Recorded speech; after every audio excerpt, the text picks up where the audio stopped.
ये है talks news network और आप देख रहे हैं पॉलिटॉक्स, राजनीति का कच्चा चिट्ठा। सर 26 नवंबर को तीनों निगमों का कार्यकाल समाप्त हो रहा है। 26 नवंबर को निगमों का कार्यकाल समाप्त हो रहा है। तो आपको बिठा देंगे वहाँ, तो आपको बिठा देंगे वहाँ, तो आपको बिठा देंगे वहाँ।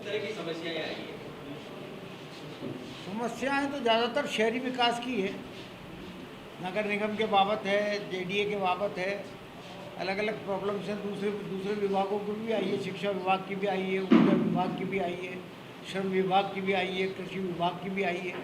कुल मिलाकर के 180 से ज़्यादा दरख्वास्तें थी। और इसके अलावा भी, दरख्वास्तों के अलावा भी लोग अपनी अपनी बात कहने के लिए आए थे, जो लिख के तो लाए नहीं, लेकिन अपनी अपनी बात कहने आए थे। तो ये जो जन सुनवाई रखी गई है कांग्रेस पार्टी के द्वारा, ये रखी इसीलिए गई है कि लोगों के जो जिन प्रकरणों से व्यक्ति ग्रसित है, वो किसी तरीके से उनका हल हो, उनकी समस्या का निराकरण हो, इसीलिए ये जन सुनवाई रखी गई है। मैं समझ करके चलता हूँ कि जितने भी लोग मिले हैं, उनकी कईयों की तो बिल्कुल ही वाजिब बात थी, लेकिन कईयों की ऐसी भी थी कि साहब दर कम करवा दो, ये करवा दो, वो करवा दो। तो उसके लिए उनको साफ कहना पड़ता है कि भाई दरें कम नहीं होंगी। पीआरएन का मसला था, तो पीआरएन के मसले के बारे में मैंने बताया, मैंने कहा बिजली भी लगेगी, कैंप भी लगेगा, व्यावसायिक पट्टे भी दिए जाएंगे। ये सब कुछ जेडीए के द्वारा जो है अब शुरू किया जाएगा। अर्थ यही है कुल मिला करके कि जयपुर के डेवलपमेंट के लिए जिस प्रकार के सुझाव भी आए हैं, आज कई सुझाव आए हैं, तो हमें उनको वेलकम करना चाहिए, उन सुझावों पर गंभीरता से विचार करना चाहिए, ताकि जयपुर के विकास के लिए जो है वो सुझाव उनके काम में आ सके।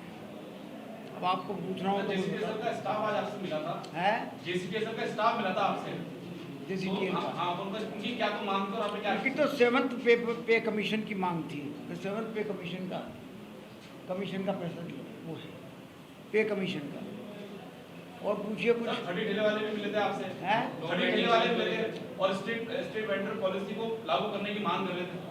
स्टेट वेंडर पॉलिसी बनी हुई है और भी उसको रिवाइज किया जा रहा है, और कोशिश ये है कि उसको इम्प्लीमेंट करेंगे कैसे न कैसे। 1 नवंबर से आपका प्रशासन शहरों के संग चलना था। नहीं, ऐसा नहीं था। अभी नवंबर तक एक तो आपका इलेक्शन चल रहे हैं, अभी कहाँ सब प्रशासन। मोटी बात क्या है कि उसमें कई तरह के रोड़े हैं। जो हाईकोर्ट का फैसला है कि आप पट्टे नहीं दे सकते, ये क्या नाम आपका कंपाउंड नहीं कर सकते, ये नहीं कर सकते, उसके लिए हमने सुप्रीम कोर्ट में अपील कर रखी है। उस अपील में हमें स्टेटस को का तो स्टे मिल गया है, लेकिन टोटल स्टे नहीं मिला। तो हमारी कोशिश ये है कि स्टे अगर उनका मिल जाए तो हम प्रशासन संघ की ओर, जैसे 2012 और 2013 के बीच में चलाया था, उस तरीके का अभियान चलाएंगे। हम उस इंतज़ार में हैं। अगर वो मान लीजिए स्टे नहीं मिलता है, तो हम अपनी कोई दूसरी नीति बनाएंगे, जिससे कि लोगों को जो समस्याओं का राहत मिल सके।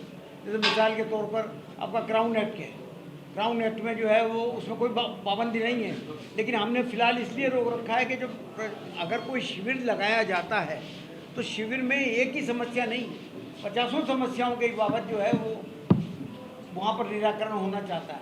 कोई किस लिए आता, कोई किस लिए आता, कोई किस लिए आता। तो इन सब बातों को लेकर के 2013 और 2014 में 5 लाख से भी ज़्यादा पट्टे हमने बांटे पूरे राजस्थान में, और 50 तरह की प्रॉब्लम्स जो हैं उनके निराकरण का उसमें जो है वो का प्रोविज़न रखा गया था। तो हम ये चाहते हैं कि जो भी शिविर लगे वो पूरे कॉम्प्रिहेंसिव शिविर लगे, एकदम जो कि सब चीज़ों को लेता हुआ जो है, सब चीज़ों के निराकरण को करता हुआ लोगों को राहत पहुँचाए। तो इसलिए उस इंतज़ार में है। अगर हमें सुप्रीम कोर्ट से जो है वो राहत मिल जाती है, तो निश्चित तौर पर उसका काम करेंगे। तो बीच में ये भी आ रहा था कि जो आपके टाइम में प्रशासन शहरों के संग में शिविर लगे, उस दौरान 1 लाख प्रखंड अभी भी ऐसे जिन्हें पट्टे जारी हुए, तो उसमें सारी सरकार था कि इनको कोई रोक नहीं। सरकार बदलने के बाद में रुके हो। हाँ, वही मिला। वो रुकी नहीं गए, बल्कि हर जगह यूआईटीज में और जेडीए में हज़ारों की संख्या में वो पट्टे बने हुए तैयार रहे। लेकिन भारतीय जनता पार्टी की सरकार जब आई यहाँ पर, तो उन्होंने उन पट्टों को देने से मना कर दिया। अभी भी ये बात सही है, आपका आरोप सही है बिल्कुल कि 1 लाख के करीब जो है वो पट्टे बने के बने रह गए कांग्रेस सरकार बदलने के बाद। इनको जारी करने का है आपका? निश्चित तौर पर जारी करेंगे। या सुप्रीम कोर्ट से स्टे खड़े हो जाएगा? नहीं, तो सुप्रीम कोर्ट के ही हम जो है वो उसको जजमेंट के डेट की इंतज़ार कर रहे हैं, उसके बाद ही अपनी नीति बनाएंगे कि क्या करना है। सर 26 नवंबर को तीनों निगमों का कार्यकाल समाप्त हो रहा है। 26 नवंबर को निगमों का कार्यकाल समाप्त हो रहा है। तो आपको बिठा देंगे वहाँ?